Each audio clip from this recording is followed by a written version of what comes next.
अस्सलाम वालेकुम everyone, welcome back to green tech solar Pakistan. Fawad, energy produce करने के कितने मेथड्स हैं और कितने रिलायबल मेथड्स हैं? अगर रिलायबिलिटी की बात करें तो देखें, स्टॉर्म्स भी आ रहे हैं, बहुत क्लाइमेट चेंज में बहुत ज़्यादा होता आने वाले दिनों में होता जा रहा है और हम देख भी रहे हैं अभी से। ये जो क्लाइमेट चेंज है इससे भी बहुत ज़्यादा इफेक्ट पड़ रहा है कि जिस तरह हम अपनी एनर्जी को प्रोड्यूस कर रहे थे अभी तक। डैम्स बना लें, फ्लडिंग आ गई, डैम्स टूट गए। आपने कोल के प्लांट लगाए हुए थे, फ्लडिंग आ गई, कोल के प्लांट ख़राब हो गए। डीजल जनरेटर में पानी चला गया, आपका प्लांट ख़राब हो गया। क्या सोलर सिस्टम भी इसी तरह के ही हैं कि जब फ्लडिंग आए या ज़्यादा बारिश होए तो ये काम करना छोड़ दें या ये डूब ख़राब हो जाएं या ये चलना छोड़ दें? और इसके साथ जो बैटरी बैकअप है, जो जो रात का हमारा बैकअप है सोलर के साथ, जो पूरा एक कॉम्बो है। अगर आप सोलर की रिन्यूएबल की बात करें, स्पेशली सोलर में, तो वो सोलर प्लस बैटरी ही है। सिर्फ सोलर पूरा रिन्यूएबल नहीं है, क्योंकि हमें 24 आवर्स की बैकअप चाहिए होता है। तो दोनों का कॉम्बो जो है, क्या वो भी इतना रिलायबल नहीं है, या हमारे पास कुछ एविडेंस है कि वो कुछ रिलायबिलिटी बाकी जो ओल्ड स्कूल एनर्जी के मेथड से उनसे ज़्यादा है उसमें? लेकिन नंबर वन के रिलायबल है कि नहीं, तो रिलायबल तो बहुत है। इसका एक टेस्ट केस एग्जांपल है, न्यूजीलैंड में 350 मेगावाट का एक प्लांट लगा हुआ है। वो अभी फ्लडिंग हुई है पिछले कुछ दिनों में, तो फ्लडिंग के वक्त भी वो चलता रहा है। और ये ग्रिड लेवल का प्लांट है, यूटिलिटी स्केल का प्लांट है, जिसने यूटिलिटी को पावर देना था। 350 मेगावाट से ज़्यादा बड़ा है। बट नॉनदलेस टेस्टिंग के दौरान पिछले कुछ दिनों में फ्लड वाटर्स वहाँ पे आ गए और 1 मीटर की हाइट तक पानी रीच हुआ है, जिसका मतलब है कि 3-4 फीट का पानी वहाँ खड़ा रहा है। और आपका जो सोलर पैनल्स हैं और बाकी जो सोलर स्ट्रक्चर्स हैं और बाकी जो चीज़ें डिज़ाइन हुई थी वो सबमर्ज रही हैं, वो पानी के अंदर, पानी वहाँ पे खड़ा रहा है कुछ घंटे। बट उसके बावजूद सोलर सिस्टम जो है वो सारा फंक्शन करता रहा है। जितनी भी सूरज की सनलाइट थी उतने में वो फंक्शन करता रहा है। कोई उसमें मेल फंक्शन नहीं आया, कोई ऐसा नहीं हुआ कि सोलर सिस्टम ने फंक्शनिंग रोक दी हो मेल फंक्शंस की वजह से। और अगले दिन जब पानी दोबारा से निकल गया है, सूरज दोबारा से निकला है और पंपिंग स्टेशन ने दोबारा से पानी वहाँ से निकाल दिया है due to again power availability, तो दोबारा से फंक्शन वैसे ही रिज्यूम कर दिया सोलर प्लांट ने जैसे वो बारिश से पहले कर रहा था। तो बिल्कुल भी ऐसा फीलिंग कोई भी नहीं आई कि सिस्टम में 4 महीनों की ख़राबी आ गई है, अब मेंटेनेंस टीम आएगी उसको ठीक करेगी, पूरा का पूरा सिस्टम दोबारा से बनाया जाएगा। ऐसा कुछ भी नहीं हुआ। बहुत अनप्रेसिडेंटेड बारिश हुई और उसमें पूरे सिस्टम ने ऐसे फंक्शन किया जैसे बारिश ना हुई हो, और बारिश ख़त्म होने के बाद बिल्कुल फंक्शनिंग वैसे ही रिज्यूम हो गई जैसे बारिश से पहले थी। दूसरा केस सिनेरियो ये है कि ऑस्ट्रेलिया के अंदर न्यू साउथ वेल्स की जो स्टेट है उसने दुनिया की सबसे बड़ी बैटरी लगा ली है in terms of output, power output, और ऑन भी हो गई है। और वो ऑन भी हो गई है, इनिशियल स्टेज पे ऑन हो गई है, पार्शली ऑन हो गई है वो। और अभी जब वो उसको कंप्लीट कर लेंगे तो वो उसमें 1.68 गीगावाट आवर्स की कैपेसिटी होगी स्टोरेज की, मतलब 1680 मेगावाट आवर्स की एनर्जी स्टोरेज की कैपेसिटी है उसमें, और 350 मेगावाट का उसका पावर आउटपुट है। ये तो बहुत बड़ा शॉक अब्जॉर्बर हो गया और उसके लिए। बिल्कुल ये डिज़ाइन ग्रिड के लिए बिल्कुल ये डिज़ाइन इससे करी गई है कि वो पूरे के पूरे 1 मिलियन 10 लाख घरों को पावर दे दे फॉर 1 आवर। इसका मतलब है कि 10 लाख घरों की बिजली की रिक्वायरमेंट वो 1 घंटे तक पूरी कर सकती है। अब एज अ कंज्यूमर आपके जहन में क्वेश्चन आ रहा होगा कि 1 घंटा तो गुजर गया, तो 1 घंटे के बाद जो अगला घंटा स्टार्ट होगा उसमें क्या होगा? तो पहले 1 घंटे की बात कर लें। हमारे पास तो ऐसा कुछ भी नहीं है कि हम 1 घंटा क्या 5 सेकंड भी किसी शॉक को एब्जॉर्ब कर सकें। ग्रिड में अनस्टेबिलिटी आए हम जरा 10 लाख को ही रोकें और 1 लाख को 10 घंटे कर दें, तो अब तो समझ आती है ना बात। इतनी मुश्किल कैलकुलेशन थोड़ी है। उनकी 1 लाख इसलिए बुरी नहीं है कि वो दूसरे घंटे पावर प्रोवाइड नहीं करती। वो उनकी बैटरी इसलिए बेहतर है क्योंकि वो बनी ही 1 लाख 1 घंटे के लिए पावर प्रोवाइड करने के लिए बनी है, 10 लाख घरों को तो वो प्रोवाइड करती है। दूसरे घंटे के लिए तो बनी नहीं है ना। तो जब वो दूसरे घंटे वाली बनाएंगे और वो फंक्शन करेगी तो वो भी ठीक होगी। अगर वो नहीं फंक्शन करेगी तो उसमें मसला होगा। तो वो बैटरी डिज़ाइन ही इसलिए की गई है कि ग्रिड में जो भी इंस्टेबिलिटी आए, लोड किसी भी टाइम अगर एक्सीड कर जाए ग्रिड के अंदर, कंज्यूमर लोड ज़्यादा कर दें और ग्रिड में कैपेसिटी ना हो वो उसको पावर दे सके, तो ग्रिड में ब्राउन आउट हो जाता है, फिर ब्लैक आउट हो जाता है। अभी तो यही होता है ना कि ग्रिड लाइट चली जाती है ना, आसान अल्फाज में, अगर हमारा लोड बढ़ जाए हमारी प्रोडक्शन से तो हमारी लाइट चली जाती है, ब्लैकआउट हो जाता है। वो प्रोलॉन्ग पीरियड के लिए जाती है। एक तो पाकिस्तान में लाइट जाती है जो वैसे ही ऑपरेटर बंद कर देता है, लोड शेडिंग कर देता है, वो तो अपनी मर्जी से करता है, फिर अपनी मर्जी से खोल देता है। जब ब्लैकआउट होता है तो फिर power station grid station trip हो जाते हैं, फिर उनको ऑन करने में बहुत टाइम लगता है क्योंकि पुराने इनएफिशिएंट किस्म के सिस्टम्स हैं, उसमें डेज भी लग जाते हैं, काफ़ी दिन लग जाते हैं।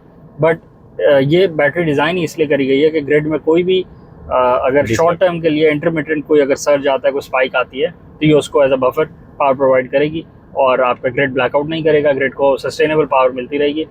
दूसरा, इसमें जो एनर्जी स्टोर हो रही है उस साइट के ऊपर तो सोलर पैनल्स नहीं लगे हुए, बट क्योंकि ऑस्ट्रेलिया में वैसे ही बहुत सोलर प्लांट्स लगे हुए हैं, ग्रिड लेवल के, यूटिलिटी लेवल के भी लगे हुए हैं, रूफटॉप सोलर भी लगा हुआ है, तो जो प्राइमरी सोर्स इन बैटरीज को चार्ज करने की है वो सोलर रिन्यूएबल पावर ही है। और सबसे मज़े की बात ये कि ये जो बैटरी का प्लांट लगाया है ये एक कोल की साइड पे लगाया हुआ है, कोल माइनिंग साइड पे लगाया है, जो कि पहले जहाँ से कोल निकलता था और अब वहाँ से कोल नहीं निकलता, वहाँ पे बैटरीज इंस्टॉल्ड हैं, ताकि ग्रिड में कोई भी इंस्टेबिलिटी आए तो ये 1 मिलियन हाउसेस को 1 घंटे तक पावर देती रहे। 1 मिलियन हाउसेस का ये मतलब नहीं है कि 1 मिलियन से ऊपर जो अगला हाउस होगा इस पर ट्रिप कर जाएगी। अगर उन हाउसेस का लोड कम हो जाएगा तो ये और एक्स्ट्रा पावर दे देगी, अगर उनका लोड ज़्यादा हो जाएगा तो कम घरों को पावर दे देगी। तो बहुत अच्छा एक इनिशिएटिव है कि जो डिप्लॉय हो गया है, बातें ही नहीं हैं, सिर्फ सोचा ही नहीं जा रहा है, डिप्लॉय हो गया है। और अब उसको स्केल अप भी करना है 1.6। सोचने से भी ज़्यादा पॉजिटिविटी आपको दिखती है इसमें कि अगर कोल के प्लांट्स पे हम चल रहे थे तो हमने जब प्लान किया कि आप कोल के प्लांट्स को बंद करेंगे तो किसी अच्छी चीज़ पे हम शिफ्ट हो रहे हैं और रिन्यूएबल पे शिफ्ट हो रहे हैं, ऑस्ट्रेलिया की बात कर रहे हैं। और हम अगर एज अ नेशन इसको निगेट ही करते रहें कि नहीं बैटरीज तो महंगी बहुत होती हैं, बैटरीज तो बेकार बहुत होती हैं, बैटरीज का तो फ़ायदा ही नहीं है, और सोलर का इसलिए फ़ायदा नहीं है क्योंकि वो दिन में चलता है, तो रात में मैं क्या करूँ, जब तक रात का सोलर नहीं बनेगा तब तक मैं तो नहीं लगाऊंगा इसको, या ग्रिड लेवल पे तो इसको ले जाने की ज़रूरत ही नहीं है क्योंकि इसमें फ़ायदा ही नहीं है। तो ये तो सारी नेगेटिव बातें हो गई। अगर काम करना हो तो पॉजिटिव एग्जांपल्स भी मौजूद हैं, पॉजिटिव प्रोडक्ट्स भी मौजूद हैं, जिससे अभी से ही दुनिया ने काम करना शुरू कर दिया और वो रिन्यूएबल की तरफ जा रहे हैं। आज जो इन्वेस्टमेंट हो गई सोलर के ऊपर और उसकी बैटरीज के ऊपर, ये फॉर द नेक्स्ट 25 ईयर्स उनको ये उसका आउटपुट मिलता रहेगा और उनकी कॉस्ट ऑफ यूनिट वहीं पे रहेगी, कॉस्ट ऑफ यूनिट ज़रा सी भी ऊपर नहीं जाएगी। क्योंकि पहले अगर कोल पे भी वो बना रहे थे तो कोल की प्राइस भी अगर ऊपर नीचे होती तो उनके यूनिट में रेट में फ़र्क आता था।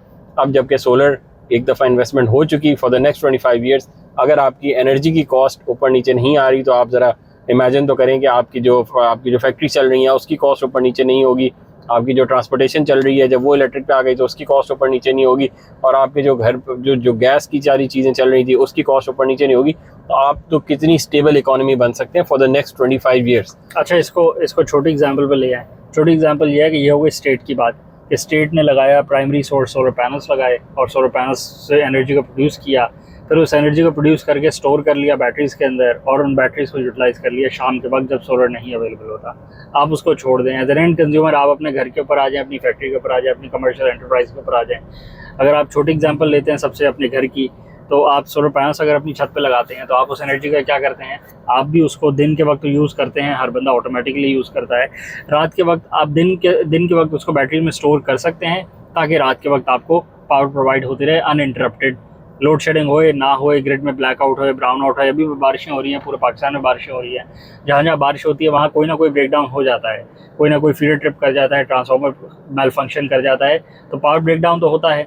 अगर आपके पास 5 किलोवाट का बैटरी बैंक लगा हो तो आपको भी, अगर आपका लोड 5 किलोवाट का है तो आपको 5 किलोवाट आवर का जो बैंक है वो 1 घंटे की बैकअप दे देगा। तो आपने भी वही सिस्टम अपने लेवल पे लगा लिया, अपनी प्रेमिसेस को पावर दे लिया। क्योंकि currently as a homeowner तो आपके पास अपनी प्रेमिसेस को पावर देने का इख्तियार है। आपका काम तो नहीं है कि आप मोहल्ले में और फिर अपने शहर में और फिर अपने मुल्क पे लगाते फिरें।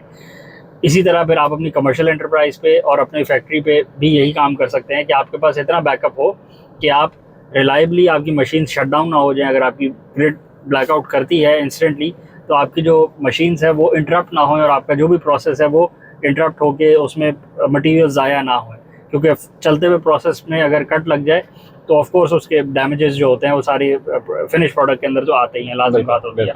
तो आप भी इतना बफर लगा सकते हैं कि आप फिर in case of power failure अपनी मशीन्स को प्रॉपर्ली शट डाउन करें ताकि आपकी फिनिश प्रोडक्ट ख़राब ना होए, और फिर आप एनर्जी सोर्स को शिफ्ट कर सकते हैं। बेशक अगर प्रोलॉन्ग लोड शेडिंग हुई है तो आप किसी और सोर्स पे भी जा सकते हैं, लेकिन नॉनदलेस अगर आप बैटरीज भी सफिशिएंटली लगवा सकते हैं, लगवा लेते हैं, तो फिर तो आप अगली सुबह तक ही अगर निकाल लें तो फिर सोलर दोबारा से मौजूद होता है, आपकी बैटरीज दोबारा से रिचार्ज होती हैं सोलर पावर के थ्रू।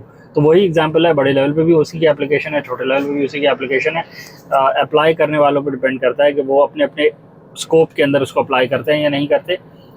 करते हैं तो अपना फ़ायदा करते हैं, नहीं करते तो फिर नुकसान आपके सामने ही है। ग्रिड भी नहीं करती तो अपना भी नुकसान करती है, अपने कंज्यूमर का भी नुकसान करती है, और कंज्यूमर अगर अपने लेवल पे अप्लाई नहीं करता तो सिर्फ अपना ही नुकसान करता है, वो फिर अपने साथ रहने वालों को ज़्यादा से ज़्यादा नुकसान कर लेता है, किसी ग्रिड का तो वो नुकसान नहीं कर पाता।